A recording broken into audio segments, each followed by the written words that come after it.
Justamente el otro día hablaba con alguien y estábamos haciendo un listado de las cosas buenas que se habían derivado de la pandemia.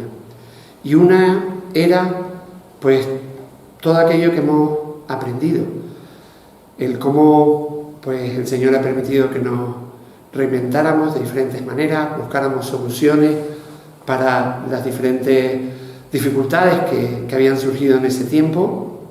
Y hoy, en esta mañana, pues también ha venido una dificultad, una situación no buscada, que es este aviso de tormenta que se nos ha presentado en este fin de semana, y como consejo de iglesia hemos tomado la decisión, pues, de cancelar los cultos presenciales y tener este culto, pues, online.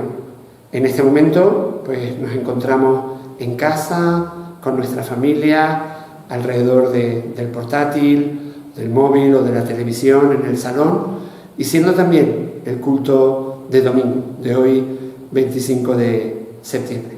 Así que bienvenido, buenos días, te damos la bienvenida a la iglesia, a este culto en esta mañana, con el propósito de adorar, alabar a nuestro Dios, de tener comunión, de ser de bendición uno para con otro. Y ponemos todo lo que vamos a hacer en esta mañana en sus manos. Y me gustaría, pues, pedirle a Sandra Ramos si ella puede orar y poner este culto en las manos del Señor, y también pedir para que Él nos cuide en medio de esta tormenta, no solamente a nosotros, sino a todo el archipiélago, a toda la familia, aquellos que no tienen casa, aquellos que sus casas, pues, tienen filtraciones. Que el Señor proteja la vida y proteja también, pues, cada situación que se pueda dar en medio de este fin de semana. Buenos días, vamos a orar. Señor y Padre, gracias te damos por tus cuidados, por el día que tú nos has permitido amanecer aún en medio de la tormenta, Señor. Gracias te damos porque podemos decir que hasta el día de hoy tú has estado con nosotros y nos has ayudado. Te damos gracias por este culto que vamos, Señor, que estamos grabando y que veremos en el día domingo, Señor, lo veremos online, cada uno en su casa. Gracias porque, como dijo Pepe, hemos podido aprender a tener otras formas y otros canales, Señor, para seguir haciendo los cultos y seguir, Señor, alabando y bendiciendo tu nombre. Te pedimos, Señor, en este día que tú dirijas, que tú cuides toda esta situación que estamos viviendo, que nuestras islas, a pesar de las previsiones que se están haciendo, pues que no salgan muy perjudicadas, que tú cuides cada caso, Señor, cada incidencia que se pueda dar, y que podamos decir al final de todo esto que tú has estado en medio de la tormenta y que no ha ocurrido nada grave. Y si ocurriera, Señor, pues siempre veremos tu mano ayudando, proveyendo y poniendo todo en orden. Te pedimos ahora que tú bendigas tu palabra, que va a ser leída y que va a ser predicada, que cuides a los enfermos, que sigas con ellos, que los guardes, Señor, así como las actividades de la iglesia en toda la semana. En el nombre de Jesús, amén. Muchísimas gracias, Sandra. Y ahora tenemos la oportunidad de abrir las Biblias en casa y vamos a leer en Romanos 8, del versículo 1 al 17. Y vamos a continuar con la serie sobre Romanos, el Evangelio para el mundo de hoy. Un Evangelio para el mundo de hoy. Y el tema de esta mañana, el título de la predicación es Liberados en el Espíritu. Romanos 8, del 1 al 17. Ahora pues, ninguna condenación hay para los que están en Cristo Jesús, los que no andan conforme a la carne, sino conforme al Espíritu. Porque la ley del Espíritu de vida en Cristo Jesús me ha librado de la ley del pecado y de la muerte. Porque lo que era imposible para la ley, por cuanto era débil por la carne, Dios, enviando a su Hijo en semejanza de carne, de pecado, y a causa del pecado, condenó al pecado en la carne, para que la justicia de la ley se cumpliera en nosotros, que no andamos conforme a la carne, sino conforme al Espíritu.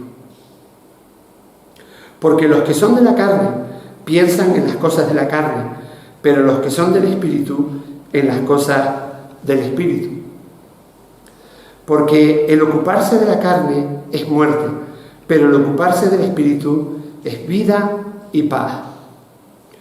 Por cuanto los designios de la carne son enemistad contra Dios, porque no se sujetan a la ley de Dios, ni tampoco pueden. Y los que viven según la carne no pueden agradar a Dios. Mas vosotros no vivís según la carne, sino según el Espíritu. Y es que el Espíritu de Dios mora en vosotros. Y si alguno no tiene el Espíritu de Cristo, no es de él. Pero si Cristo está en vosotros, el cuerpo en verdad está muerto a causa del pecado, mas el Espíritu vive a causa de la justicia. Y si el Espíritu de aquel que levantó de los muertos a Jesús mora en vosotros, el que levantó de los muertos a Cristo Jesús vivificará también vuestros cuerpos mortales por su Espíritu que mora en vosotros. Así que, hermanos, deudores somos, no de la carne, para que vivamos conforme a la carne, porque si vivís conforme a la carne, moriréis, mas si por el Espíritu hacéis morir las obras de la carne, viviréis. Porque todos los que son guiados por el Espíritu de Dios, estos son hijos de Dios. Pues no habéis recibido el espíritu de esclavitud para estar otra vez en temor, sino que habéis recibido el espíritu de adopción, por el cual clamamos, Abba, Padre. El Espíritu mismo da testimonio a nuestro espíritu de que somos hijos de Dios. Y si hijos, también herederos de Dios y coherederos con Cristo. Y es que padecemos juntamente con Él, para que juntamente con Él seamos glorificados. Amén. Y en esta mañana nos va a traer la palabra Manolo Suárez. Y damos las gracias a Dios por él, por su servicio en la iglesia, por su familia y también por el tiempo que ha dedicado para preparar esta palabra. Vamos a orar para que el Señor lo guíe, para que el Señor también nos prepare a nosotros para escuchar la palabra en esta mañana. Padre y Dios del cielo, te damos gracias, Señor, por ti, por tu amor, por tu bondad, por tu palabra, porque la podemos abrir, Señor, porque en ella, Padre, encontramos dirección, guía, porque a través de ella tú nos hablas, Señor. Y te pedimos en esta mañana que tú abras nuestro corazón, nos ayudes, Señor, a dejar las diferentes circunstancias a un lado. ¿Por qué se suspendió el culto? ¿Por qué no? ¿Por qué la lluvia? ¿Por qué la tormenta? ¿Por qué esto? ¿Por qué lo otro? Y ayúdanos a concentrarnos en ti, a disfrutar de este culto en esta mañana, juntos como iglesia, y a poder escuchar pues tu palabra. Que tú uses a Manolo, Padre, que tú nos hables a través de él, Padre, y que tu palabra siga pues obrando en nuestro corazón, en nuestra vida, transformando nuestro día a día. Te lo pedimos a ti, Señor, en el nombre de Jesús. Amén. Buenos días. Lo primero que vamos a hacer en esta mañana es preguntarnos qué es el currículum. ¿Qué es el currículum vitae? Posiblemente si alguna vez te has presentado en la búsqueda de un empleo, ya sabes lo que es. El currículum es un resumen breve de tus experiencias formativas y laborales, de tus habilidades profesionales, y su objetivo es demostrar la idoneidad de tu candidatura a un puesto de trabajo concreto y permitirte acceder al proceso de selección. Es un término de origen latino que en español significa carrera de la vida. Lo que se destaca son las capacidades de la persona para optar a un puesto de trabajo y así poder formar parte de la empresa o la institución a la que se opta. Ahora, si tuvieras que hacer un currículum para optar a formar parte de la familia de Dios, ¿qué incluirías en el mismo? ¿Qué pondrías para demostrar que eres una persona idónea y que tienes capacidades propias para formar parte de la familia de Dios? ¿Tus logros personales? ¿Tu posición social? ¿Tus posesiones? ¿Tus obras de caridad? ¿Crees que todo esto es suficiente para formar parte de la familia de Dios? Pues no. Podrás hacer un currículum con páginas llenas con todas las capacidades que puedas tener y obras que puedas realizar. El currículum que hagas no te va a servir. Te servirá si indicas en el mismo: no tengo ninguna capacidad propia que me haga ser una persona idónea para formar parte de la familia de Dios. Pero si te sirve de ayuda, no eres el único que está en esta situación, porque no hay nadie que tenga capacidades propias para ser una persona idónea y formar parte de la familia de Dios. Somos incapaces de santificarnos a nosotros mismos, de la misma manera que somos incapaces de justificarnos a nosotros mismos. Pero gracias a Dios, así que como podemos ser justificados mediante la obra de Cristo, podemos igualmente ser santificados mediante el poder del Espíritu Santo. El dar a conocer esta verdad es el propósito del apóstol Pablo en este capítulo 8 de Romanos. Y descubrirla es descubrir el cristianismo vital. Esta porción de la palabra en la que vamos hoy a meditar la he dividido en 3 sesiones. La obra de Dios en Cristo,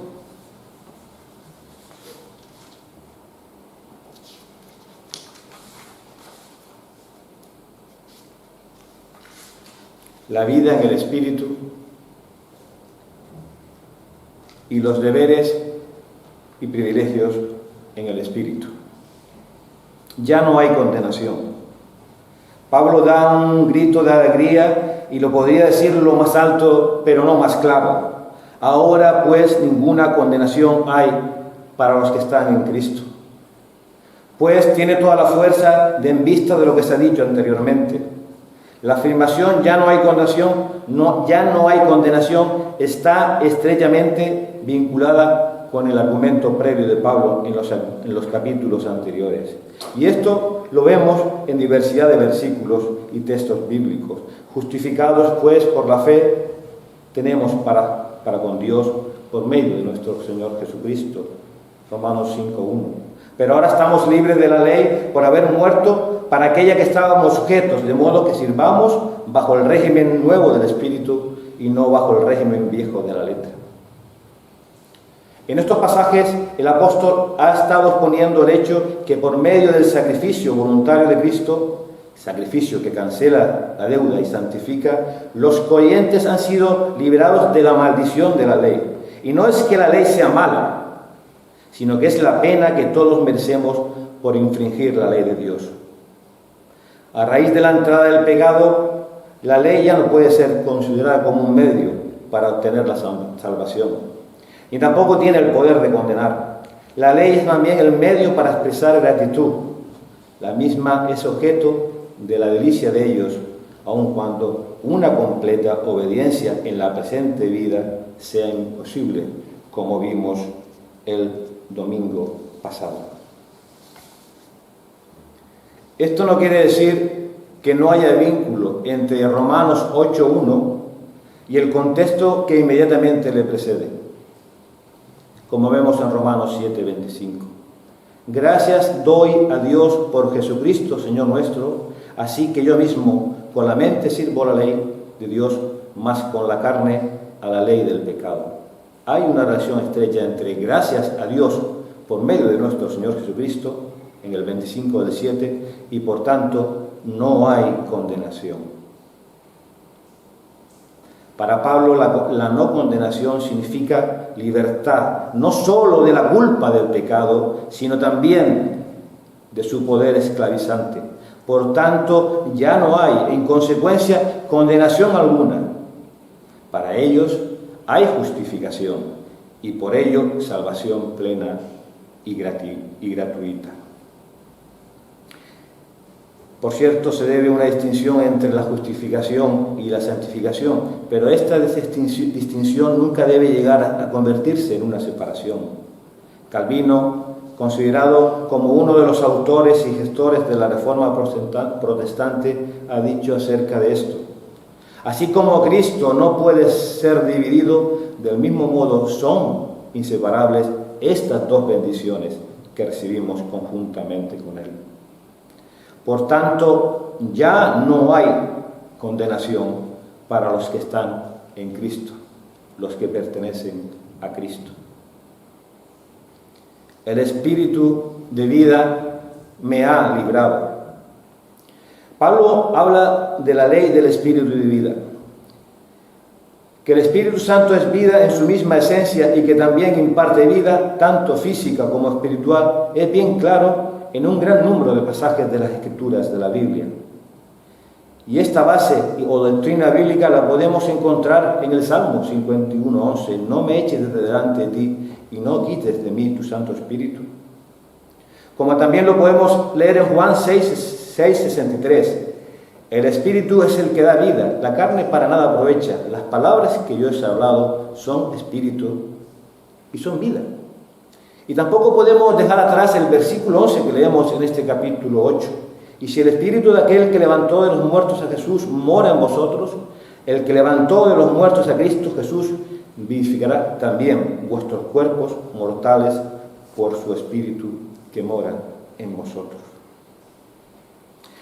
La ley del Espíritu de vida es la operación poderosa y efectiva del Espíritu Santo en los corazones y vida de los hijos de Dios. Se trata precisamente del opuesto a la ley del pecado y la muerte que vimos el domingo pasado. Así como la ley del pecado produce muerte, del mismo modo la ley o factor gobernante del Espíritu de vida produce vida, y lo hace por medio de Cristo, en base a los méritos de su expiación y por medio del poder vivificante de la unión con Él. Nos podemos hacer una pregunta: si a lo largo desde el capítulo 7 de Romanos 14 hasta estos dos primeros versículos de Romanos 8, ¿cómo es que puede decir, por un lado, yo soy carnal, vendido como esclavo al pecado, un prisionero, como leemos en Romanos 7, 14 y 23? Y luego, por el otro, por medio de Cristo Jesús, la ley del Espíritu de vida me ha hecho libre de la ley del pecado y de la muerte.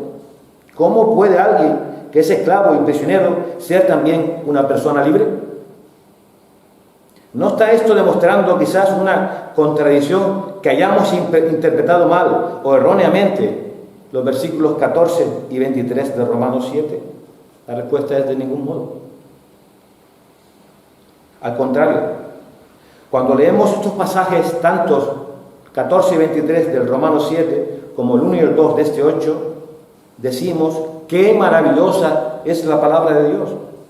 Qué verdadero retrato hace de la persona que realmente soy, que en realidad soy.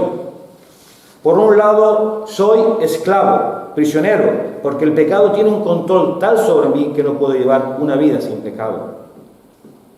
Engañoso es el corazón, dijo Jeremías, más que todas las cosas, y perverso. ¿Quién lo conocerá? ¿Qué leemos en 1 de Juan 1:8? Si decimos que no tenemos pecado, nos engañamos a nosotros mismos. Pero por otra parte, soy una persona libre que, aunque Satanás trate con su poder y astucia de evitar que yo haga lo bueno, como puede ser confiar en Dios para mi salvación, invocarle en oración, regocijarme en Él, actuar a favor de sus causas, hacer su voluntad, Él no puede evitar totalmente que yo lo haga.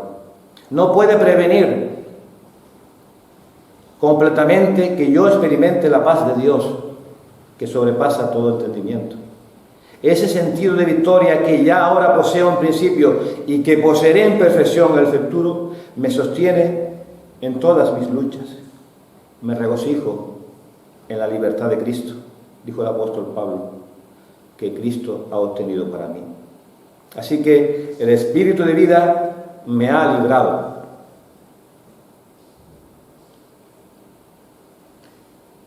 Lo que no podía hacer la ley, Dios lo hizo.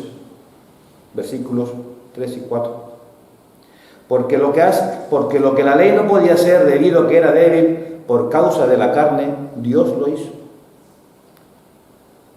La palabra porque indica que lo que Dios logró al enviar a su Hijo al mundo, según estos versículos 3 y 4, es el fundamento de la libertad del creyente. La ley era incapaz de aportar este fundamento. Sin embargo, de ello no tenía culpa la ley. Era es la pecaminosa naturaleza humana. Nuestra naturaleza pecaminosa. Como leemos en la versión que hemos leído de Reina Valera, la carne. Era ella la que hacía imposible la perfecta obediencia. Aquí podemos hacer un paréntesis. Cuando Pablo piensa en la clase de vida que está dominada por la carne, que está dominada por la pecaminosa naturaleza humana, no está pensando exclusivamente en los pecados sexuales o corporales. Cuando da una lista de las obras de la carne en Gálatas, capítulo 5 y versículos del 19 al 21, incluye los pecados de inmoralidad sexual, pero también la idolatría, el odio, la ira, la agresividad, las herejías, los celos, la envidia, la ambición egoísta, la discordia, el asesinato, y si por si faltara alguna más, y cosas semejantes a estas. Nos preguntamos, ¿significa esto entonces que los pecadores nunca serán salvados y que el plan de Dios formulado desde antes de la fundación del mundo no se llevará a cabo? No, no significa eso. Ya que glorioso amor divino, lo que la ley era incapaz de lograr, lo logró Dios.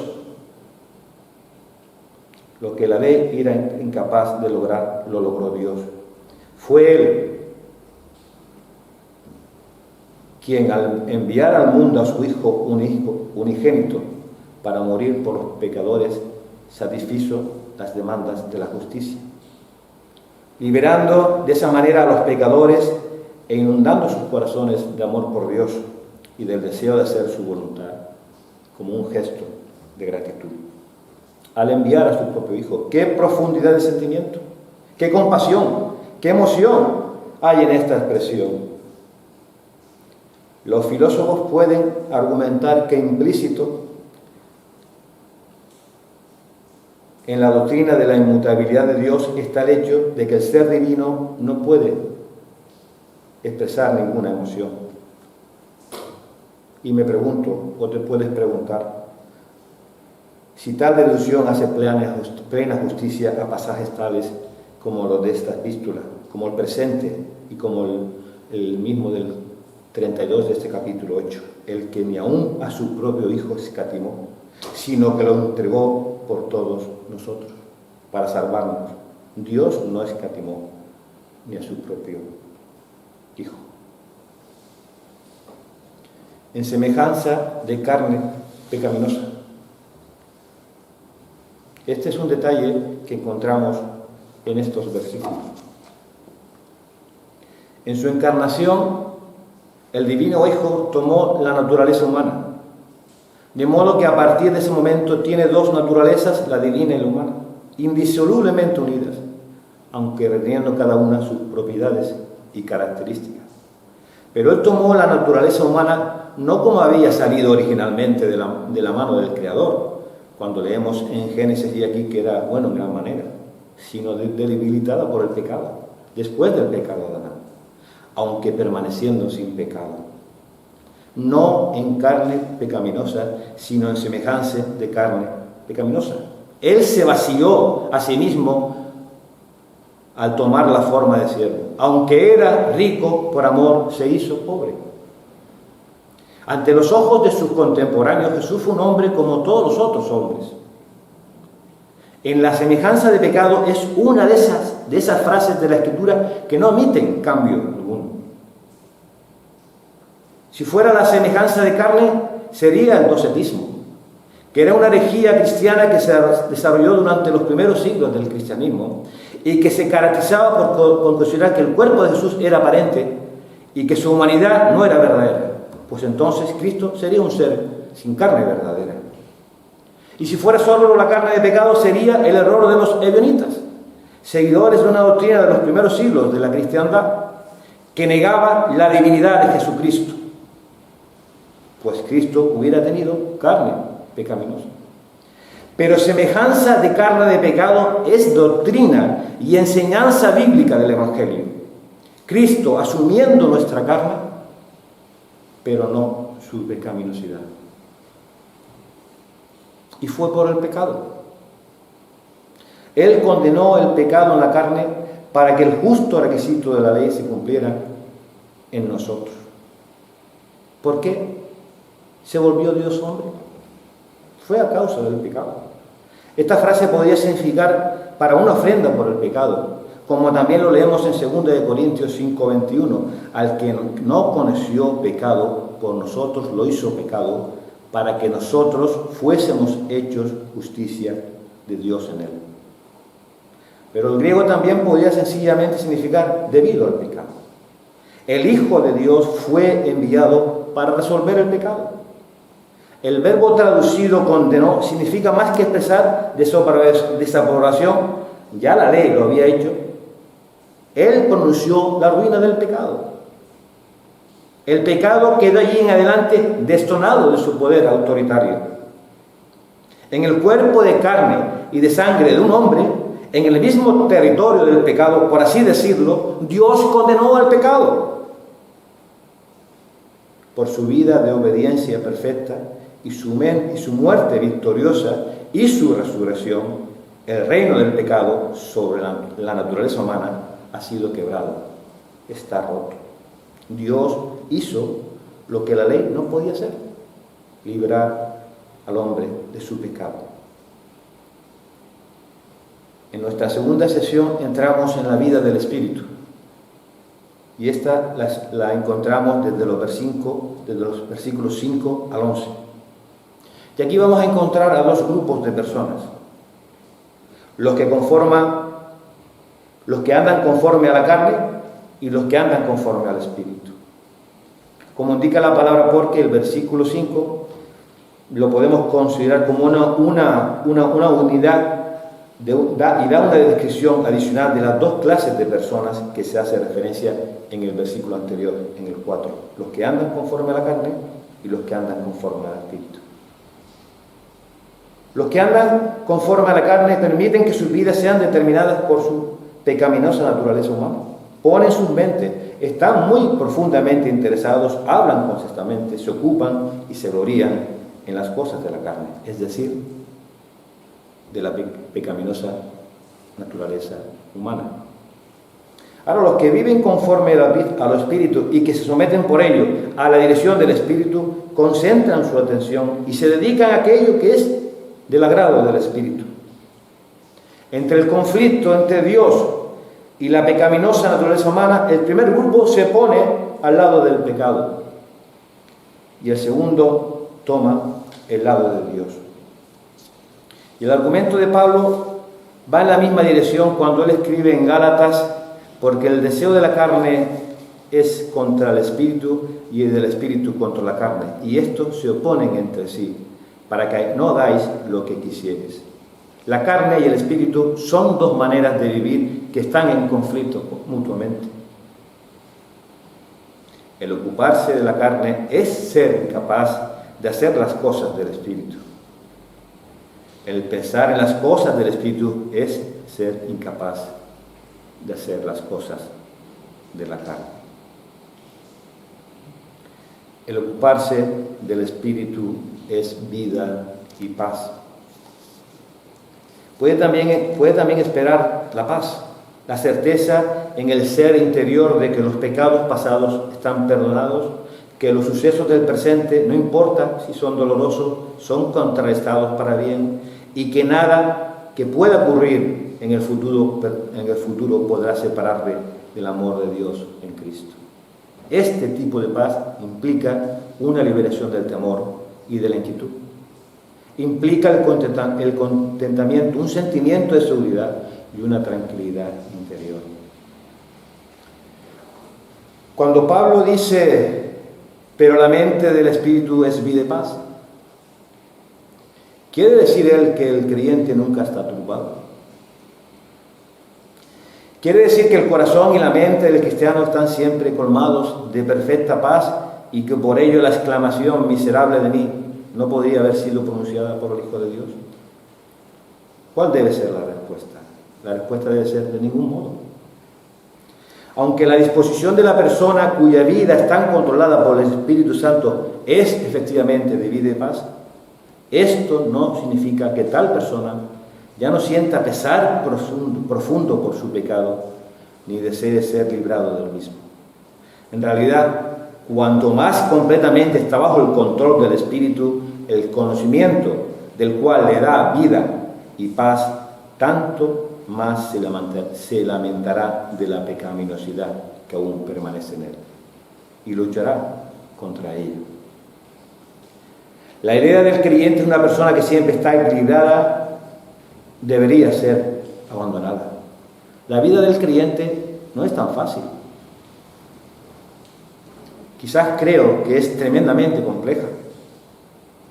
¿Estamos dispuestos a decir que Simón Pedro, el hombre que hizo la gran confesión que leemos en el libro de Mateo, tú eres el Cristo, el Hijo del Dios viviente, no era creyente?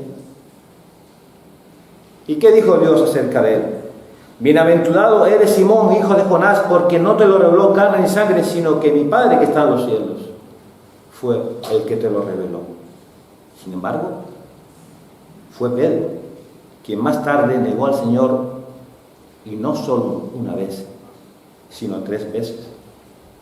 Y del escritor del Salmo 42, diremos que no era creyente, y sin embargo, ¿qué luchas que tuvo?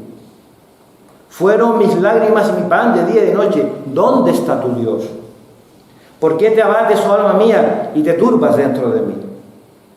De acuerdo al lenguaje claro de la Escritura y al testimonio de muchos cristianos, aún el creyente puede experimentar una tremenda lucha entre el viejo hombre y el nuevo hombre, entre la duda y la confianza, entre la turbación y la paz. Pero sin duda el cristiano es reconfortado por Isaías 26:3. Tú guardarás en perfecta paz a aquel cuyo pensamiento en ti persevera. Pero lo que es cierto es que durante su vida terrenal, la mente del creyente no siempre persevera en Dios. No es siempre estable y fiel. En tanto que la fe de Pedro estuvo fijada en Jesús, él pudo caminar sobre el agua. Pero al ver el fuerte viento tuvo miedo y dio voces diciendo, Señor, sálvame. En cuanto nuestra fe esté fijada en Jesús, vamos a caminar cerca de Él. Los que todavía viven bajo el dominio de la naturaleza humana, de la naturaleza pecaminosa, nunca pueden agradar a Dios. Cuando se compara la mente de los incrédulos con la de los creyentes, como lo hace Pablo en este capítulo 8, el contraste es notable, ya que la mente de los creyentes, es decir, la mente del Espíritu, es vida y paz, precisamente lo opuesto a lo que leemos de la mente de los incrédulos, una mente que es hostil a Dios. Y puesto que esto es cierto, es comprensible que el fruto de esta muerte o disposición sea la muerte. Una mente así está centrada en sí misma, es egoísta, cosa que explica el hecho de que no se somete a la ley de Dios. Lo cierto es que mientras continúe centrando su atención en sí misma, no será, por supuesto, siquiera capaz de someterse a Dios. Estas personas que están en la carne, es decir, en sus afectos, propósitos, pensamientos, palabras y hechos, está controlado por su naturaleza pecaminosa, es incapaz que puedan complacer a Dios. Son incapaces de agradar a Dios. La atención de Pablo pasa ahora de aquellos que están en la carne y que por tanto no pueden agradar a Dios para dirigirse a los miembros de la iglesia a la cual escribe en Roma. Y con la calidez de corazón que distingue al verdadero pastor, él se dirige a ellos de la siguiente manera: el Espíritu de Dios mora en vosotros. El significado de estos versículos, vistos al contexto, a la luz del contexto que los antecede, podía ser resumido así: ustedes, por el contrario, no están bajo el control de la pecaminosa naturaleza humana, sino del Espíritu. Ustedes, por lo tanto, no son incapaces de agradar a Dios, ya que el Espíritu de Dios mora en ustedes. Ahora bien, si hubiese alguno que por su vida y acciones demostrara no poseer el Espíritu de Cristo, tal persona no pertenece a Cristo.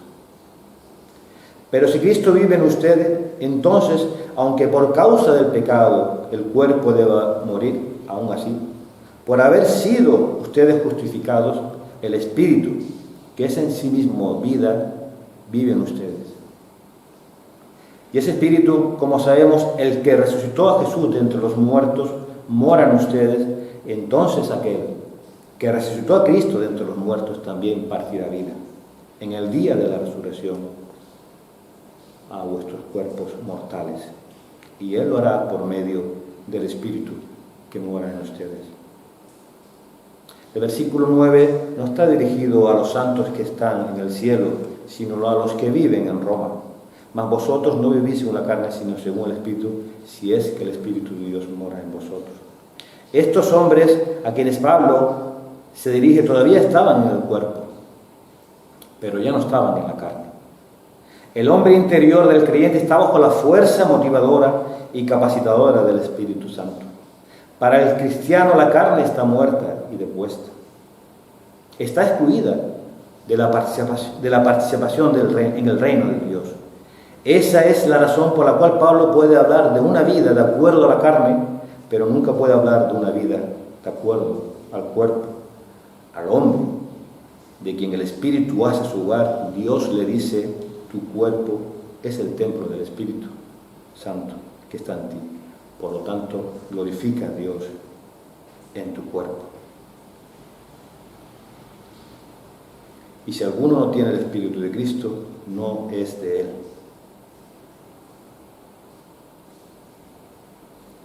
El cuerpo en verdad está muerto a causa del pecado, mas el Espíritu vive a causa de la justicia. Aquí Cristo en vosotros es paralelo a la parte anterior del versículo 9. Vosotros vivís según el Espíritu, y el Espíritu de Dios mora en vosotros. No solamente es el Espíritu y el Espíritu de Dios y de Cristo, sino que también Cristo es sustituido por el Espíritu. Ninguna de estas expresiones por sí sola comunica completamente todo lo que se ha sugerido hasta aquí en cuanto a la acción del Espíritu. El Espíritu es al mismo tiempo el autor de esta comunión, la esencia de esta comunión y la consumación de esta comunión. En forma similar en lo que toca a Cristo, cuya presencia es el cimiento mismo de esa comunión, que a su vez consiste en su presencia y es asegurada por ella. En la expresión, y si alguno no tiene el Espíritu de Cristo, Pablo está diciendo: tal persona no es miembro de Cristo, no pertenece a Cristo. Y esto es la llana y expresa declaración que no deja lugar a excepción alguna: no tiene el Espíritu de Cristo. Es obviamente ambas cosas, una experiencia espiritual y una experiencia ética. Pablo añade: si Cristo está en vosotros, el cuerpo en verdad está muerto a causa del pecado, mas el Espíritu vive a causa de la justicia.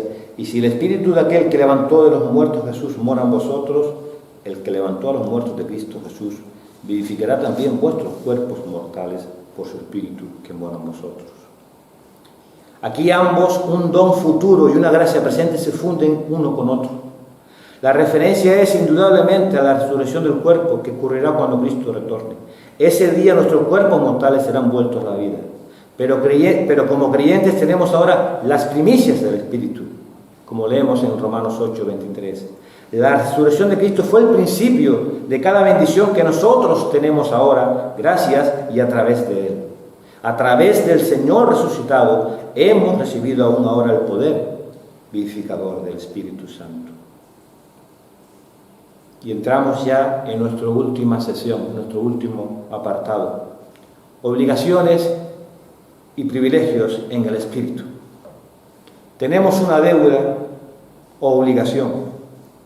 En este punto hay una transición de la exposición a la exhortación, de la concentración en las bendiciones otorgadas por el dador, al enfoque en las obligaciones en que incurren los cristianos de Roma, y por extensión todos nosotros, incluido Pablo. Sin embargo, a los cristianos de Roma no se les presenta de ninguna manera como personas capaces de actuar por sí mismas. La salvación no es un asunto de porcentajes, digamos 50-50. Es un don de Dios desde el principio hasta el fin. Es por medio del Espíritu que los hijos de Dios deben hacer morir las vergonzosas obras de la carne y del cuerpo. Versículo 13. Que son dirigidos por el Espíritu. Versículo 14. Y que son movidos a clamar Abba, Abba Padre. Versículo 15. Es del Espíritu de quien reciben la certeza de que ciertamente son hijos de Dios. Versículo 16. Pero todo esto no significa que los cristianos de Roma que reciben estos favores y bendiciones no deban ponerse en acción. Tienen una obligación que cumplir, pero aún así no pueden cumplirla por su propio poder. ¿Cómo entonces? Por el Espíritu. El apóstol fija la atención de sus lectores en esta obligación al decir, por lo tanto, en otras palabras, vista todas las bendiciones que nosotros hemos recibido, que recibimos y que vamos a recibir, que se extienden desde una eternidad hasta la otra, nosotros, aviso navegantes, todos nosotros, sea el lugar que ocupes en tu iglesia, todos nosotros, no hay uno mayor y uno menor, todos nosotros tenemos una obligación. Ahora, no tenemos esta obligación para con la carne, naturaleza humana corrupta, para vivir de acuerdo a su norma. Que no le debemos a la carne en favor alguno es claro del hecho que fue precisamente a causa de esa carne que la ley fue incapaz de salvarnos, como hemos visto hoy. Lo cierto es que tener la mente o disposición en la carne significa la muerte. Un pensamiento que Pablo en forma algo diferente repite en este versículo 13, al decir, si vivís según la norma, estáis condenados a morir. Y también nos viene recordando en los versículos anteriores que ese no es el camino. Pero se promete una rica recompensa a quienes por el Espíritu, ya que no tienen poder propio, dan muerte a las vergonzosas obras del cuerpo. Ellos vivirán. Y lo harán, por supuesto, de la manera más gloriosa. Vida eterna a los que, perseverando en bien hacer, buscan la gloria y honra e inmortalidad. Romanos 2, versículo 7. Para Pablo esto no es un fragmento de teología abstracta. Al contrario, su corazón está enraizado en esta epístola de Romanos. Él ama a estos hermanos y anhela del modo más intenso evitar que se extravíen. Tanto es así que también desea que ellos eviten que otros hagan la elección equivocada. Que su alma está de veras profundamente conmovida, es claro del hecho que él vuelve a usar aquí el cariñoso término hermanos. Versículo 12. Hay que hacer una elección y Pablo apuesta por la elección correcta, porque ello va a depender dónde cada uno va a pasar la eternidad. Y ahí tiene que haber una decisión para llegar a la meta que tú quieras llegar. Escogeos a quién sirváis, si a los dioses a quienes sirvieron vuestros padres cuando estuvieron al otro lado del río, pero yo y mi casa serviremos al Señor. Aquellos, y solamente aquellos, que por el Espíritu hacen morir las vergonzosas obras del cuerpo, pueden regocijarse en el hecho de ser dirigidos por el Espíritu y que por lo tanto vivirán verdaderamente. Todos los que son guiados por el Espíritu, estos son hijos de Dios.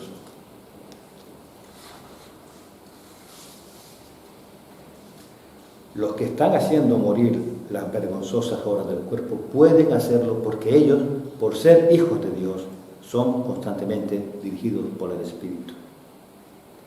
Pablo, dirigiéndose a los beneficiarios, no tenía en mente que esto fuera para un grupo determinado de personas, por lo que escribe que la dirección espiritual de la que habla no es ningún modo un don del Espíritu para unos pocos escogidos.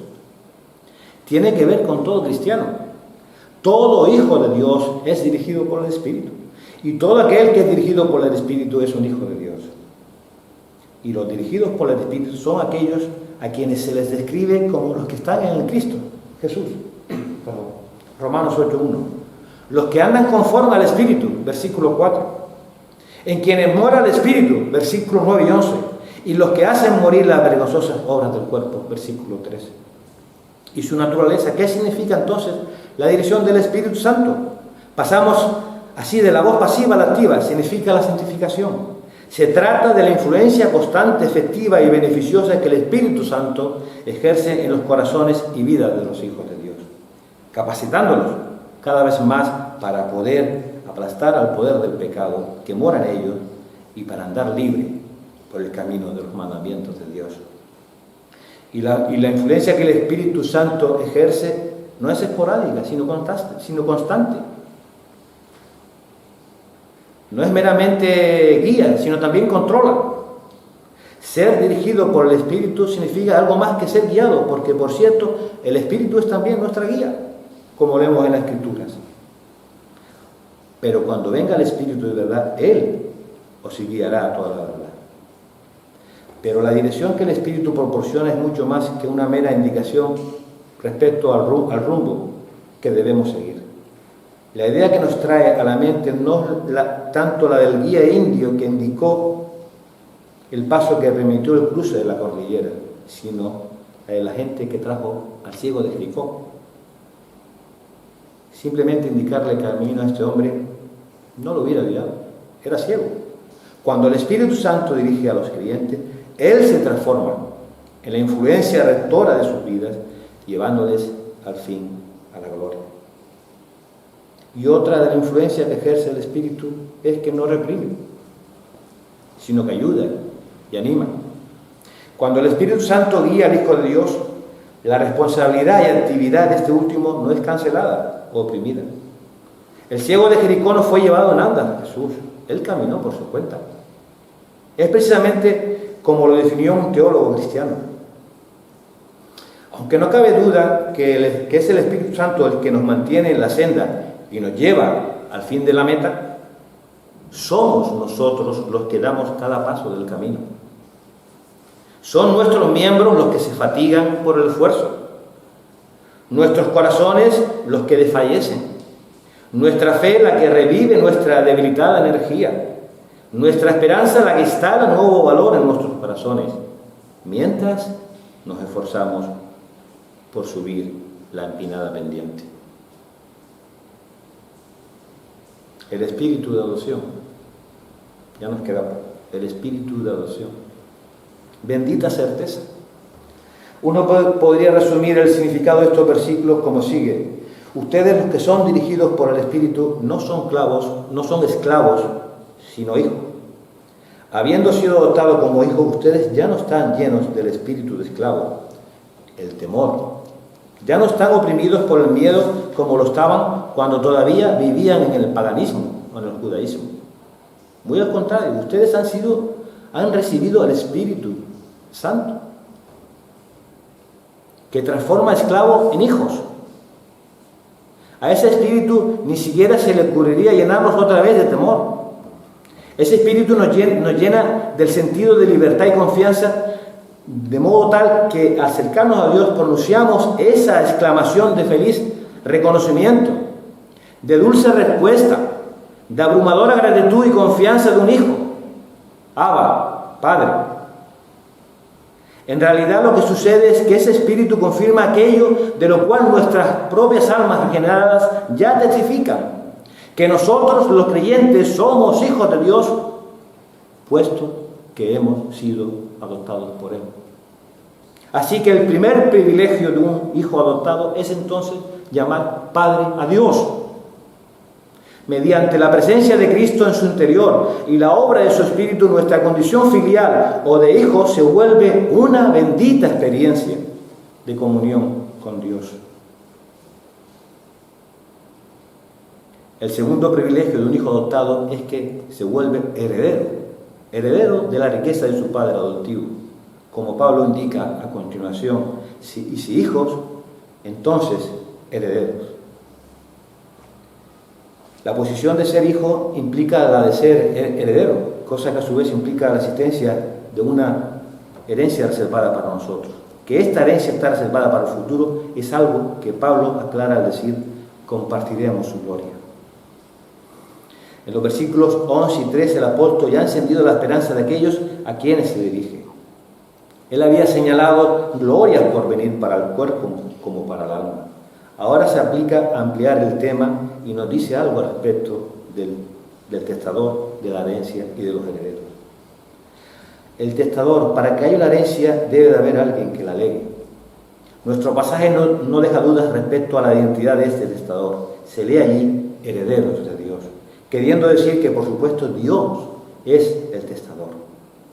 También se define claramente que Cristo es el heredero principal y que nosotros, dice Pablo, somos coherederos con Cristo y destinados a compartir su gloria. Un elemento muy común de la experiencia humana es el descontento respecto a las condiciones de un testamento. ¿Cuántas personas cuando llega el momento de recibir una herencia quedan defraudadas? No lo que me esperaba, no me dejó nada. Pero el testador que Pablo tiene en mente es tan justo y ecuánime que en aquel día futuro en el que los hijos de Dios tomen posesión de su herencia dirán, Salmo 16:6, los linderos que han caído en lugares placenteros para mí y ciertamente la mía es una herencia deleitosa. La herencia, hay dos hechos respecto a la herencia que corresponden al futuro y que consisten en riquezas que poseeremos en relación con Cristo. Que en su plenitud la herencia de los santos en luz es en realidad una bendición que corresponde al futuro, es algo que se deduce también del hecho de Romanos 8:18. Habla de una gloria que será revelada en nosotros. Los herederos, Pablo dice, si hijos, entonces herederos. Si hijos, no si enemigos. Si hijos, no si esclavos. Si hijos, entonces herederos. Y si no, no. Hay que ser hijos. A la luz del presente pasaje podemos decir, yo sé que soy hijo de Dios si estoy dispuesto, en caso que la necesidad lo demande, a soportar sufrimientos por amor a Cristo. Que leemos en Mateo 5, 11 y 12. Bienaventurados sois cuando por mi causa os vituperen y os persigan y digan toda clase de mal contra vosotros mintiendo. Gozaos y alegraos, porque vuestro galardón es grande en los cielos, porque así persiguieron a los profetas que fueron antes que vosotros. Bueno, ya hemos llegado casi al final, pero para finalizar lo voy a hacer como conclusión con unas aplicaciones para nuestra vida cristiana y para ti también, si no formas parte de la familia de Dios. La primera, hoy sería importante preguntarnos si estamos en Cristo o en la carne. Los que son del Señor viven para la gloria de Dios, pero los que no son de Cristo, por muy nobles que sean, pertenecen a la carne y están bajo el juicio de Dios. Segunda, ¿se puede hablar de victoria cuando vemos los fracasos espirituales y caídas pecaminosas en la vida del creyente? Desde luego que sí, y victoria total, pero gracias a Cristo. En Él hemos sido liberados tanto de la culpa como del poder del pecado. ¿Cuántas religiones marcan la vida de sus fieles con penitencias y sacrificios personales para expiar los pecados? Sin embargo, el cristianismo bíblico descansa en el Hijo de Dios, que se presentó una vez para siempre por el sacrificio de sí mismo, para quitar de en medio de él el pecado. Dios nos previó, dispuso el Espíritu de Cristo para que por medio de él superemos todos los obstáculos y seamos capaces de contrarrestar los efectos de la ley, del pecado y de la muerte. Y por último, necesitamos preguntarnos si de verdad el Espíritu Santo mora en nosotros. Podemos saber que el Espíritu Santo está en nosotros si odiamos y rechazamos las obras de la carne. Aquel que es nacido del Espíritu desea andar en la voluntad de Dios, siendo guiado por Él. El no regenerado, no obstante, solo piensa en la gratificación individual. Si sabemos que el Espíritu de Dios ha obrado un cambio titánico muy grande en nuestras almas, podemos gozarnos en las dos grandes verdades que Pablo ha compartido con nosotros hoy: que somos hijos de Dios y herederos de Dios. Amén. Que Dios le bendiga. Muchísimas gracias, Manolo, por la palabra compartida en esta mañana, y continuamos con la oración de que realmente sea una realidad en nuestra vida.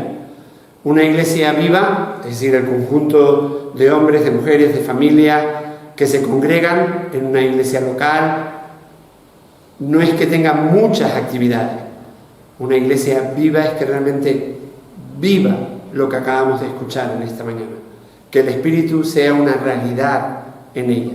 Y esa es nuestra oración, que realmente podamos vivir de la manera que Pablo nos desafía en Romanos y Manolo lo ha hecho en esta mañana, que sea una realidad en cada uno de nosotros. Damos gracias por la oportunidad que Dios nos ha dado de podernos congregar en el día de hoy, desde casa, desde nuestros hogares. Esta tarde recibiremos un mensaje por nuestros WhatsApp con diferentes preguntas para ayudarnos en el devocional, 1 o 2 preguntas por día, para poder seguir reflexionando sobre el texto y la predicación que hemos escuchado hoy. Les animamos a que puedan seguirlas, compartirlas, hablarlas unos con otros, y de esa manera dejar que la palabra siga profundizando en nosotros. Mañana todavía nos anuncian las autoridades que va a ser la tormenta va a estar activa, se han cancelado colegios, la universidad, y a partir ya del martes se normaliza todo de nuevo, incluido grupos de hogar, células, discipulados, actividad de la iglesia en todas sus áreas. Estemos orando por ello y para que el Señor nos siga guardando y nos siga cuidando en todo.